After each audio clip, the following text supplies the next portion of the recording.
కోల్కతాలో CBI versus police వివాదం ముదురుతోంది. సిబిఐతో ఐసా పైసా తేల్చుకుంటామంటోంది TMC సర్కార్. ఎక్కడ వెనక్కు తగ్గేది లేదంటున్న పోలీసులు సిబిఐ జాయింట్ డైరెక్టర్కు సమన్లు జారీ చేశారు. నిన్న జరిగిన ఘటనపై సంజాయిషీ ఇవ్వాలని కోరారు. మరోవైపు సిబిఐ జాయింట్ డైరెక్టర్ ఢిల్లీకి బయలుదేరి వెళ్లారు.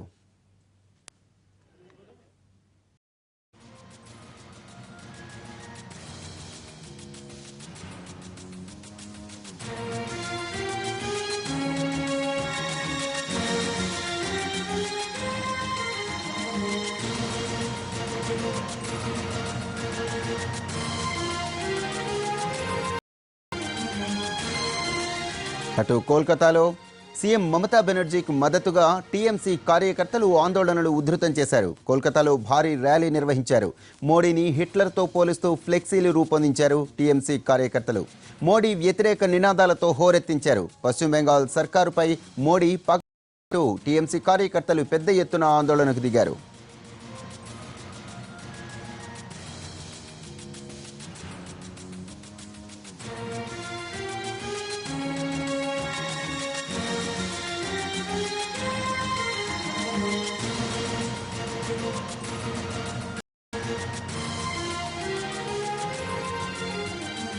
మరోవైపు కేంద్రం తీరును నిరసిస్తూ సెంట్రల్ కోల్కతాలో నిన్న రాత్రి నుంచి దీక్ష చేస్తున్న మమతా బెనర్జీ కేంద్రంపై తీవ్ర స్థాయిలో విరుచుకుపడ్డారు.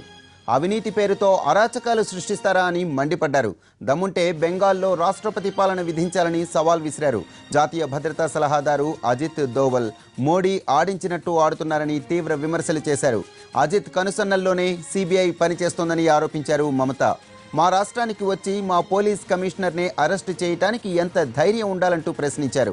అవసరమైతే ఎన్నాళ్లైనా సత్యాగ్రహం చేస్తానని శపథం చేశారామె. మరోవైపు దీదీకి మద్దతుగా అన్ని జిల్లాల్లో పెద్ద ఎత్తున పార్టీ శ్రేణులు ఆందోళనకు దిగాయి.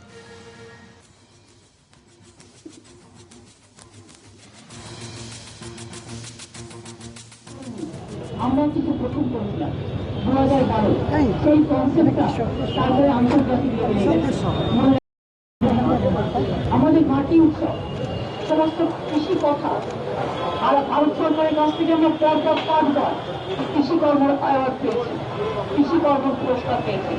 যারা বাংলার নামে উল্টোপাল্টা কথা বলে তাদের বোঝা উচিত আমরা মনে করি কাজের নামে কর্ম, কাজের নামে ধর্ম, আর কাজ যে করে মানুষের পাশে সে দাঁড়ায়। শুধু বক্তৃতা দিয়ে হয় না, আর নির্বাচনের আগে সবার প্রতিশ্রুতি যে বাজেটে টাকাই নেই, হয়তো 1 টাকা যদি দেওয়া যায় তারপরে জমিনে থাকা, অর্থাৎ টোটালটাই মিথ্যে কথা বলা হচ্ছে। সুতরাং আমি আপনাদের কাছে অনুরোধ করবো কৃষক বন্ধুরা, কৃষক ভাই বোনেরা, কৃষি রত্নরা, মজদুররা এবং প্রান্তিক চাষিরা, আপনারা ভালো করে মাথা তুলে দাঁড়ান। আপনাদের দুর্বলতা নিয়ে কেউ যেন রাজনীতি করতে না পারে। আমি আমাদের যে সমস্ত সংগঠন আছেন এবং কৃষি মজদুর ক্ষেত মজদুর সংগঠন যারা আছেন তাদেরও বলবো কৃষকদের পাশে দাঁড়িয়ে বেশি করে তাদের সাহায্য করতে হবে। কোন ফসল কোন জমিতে ভালো হবে পুরোপুরি তাদের সাহায্য করতে হবে। কোনটা ইনকাম করলে তাদের ইনকাম আরো বাড়বে করতে হয়। আজকে মোদী সরকার বলছেন মোদীবাবু 5 বছর পর 2022 সালে কৃষকদের ডাবল ইনকাম হবে। আমি গর্বের সাথে বলি আমাদের কৃষকরা কিন্তু এখানে আমরা ট্রিপল ইনকাম করে দিয়েছি, অলরেডি হয়ে গেছে। সুতরাং আমাদের সরকার অনেক এগিয়ে, পশ্চিমবঙ্গ সরকার অনেক এগিয়ে, বাংলা অনেক এগিয়ে, মামাটি মানুষের সরকার অনেক এগিয়ে।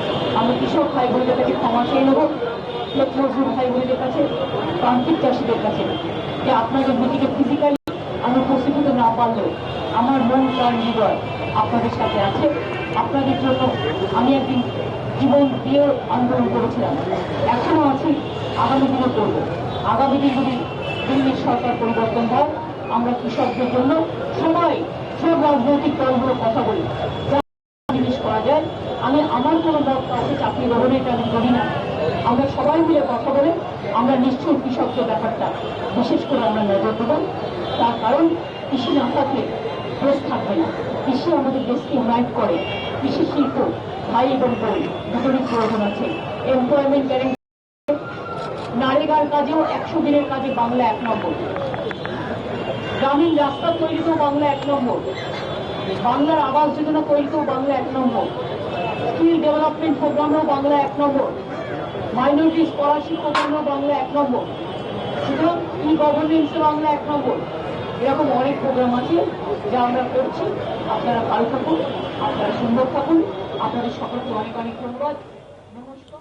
రోజువారీ శారదా పోంజీ స్కాముల్ని దర్యాప్తు చేస్తున్న సిబిఐ కోల్కతా పోలీస్ కమిషనర్ను అరెస్టు చేయడానికి ప్రయత్నించింది. ఈ కేసులో సిబిఐ సమన్లకు కోల్కతా పోలీస్ కమిషనర్ దీంతో ఆయన ఇంటికి చేరుకున్నారు సిబిఐ అధికారులు. అయితే కమిషనర్ ఇంటి దగ్గర లేకపోగా సిబిఐ అధికారుల్ని అడ్డుకున్నారు బెంగాల్ పోలీసులు.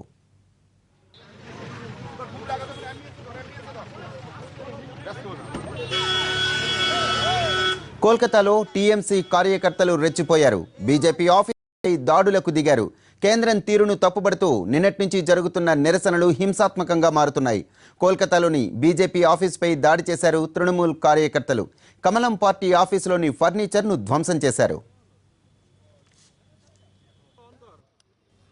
పశ్చిమ బెంగాల్లో సిబిఐ చర్యలు దుర్మార్గం సీఎం చంద్రబాబు అమరావతిలో పార్టీ నేతలతో నిర్వహించిన టెలికాన్ఫరెన్స్లో ఈ వ్యాఖ్యలు చేశారు. ఆయన రాష్ట్రాలను తమ నియంత్రణలో ఉంచుకోవాలని కేంద్రం చూస్తోందని, అది ఫెడరల్ స్ఫూర్తికి విరుద్ధమని అన్నారు. దీనిపై ఐక్యంగా పోరాడతామన్నారు. మరోవైపు మమతకు సంఘీభావం తెలిపేందుకు కోల్కతా వెళ్లే యోచనలో ఉన్నారు చంద్రబాబు.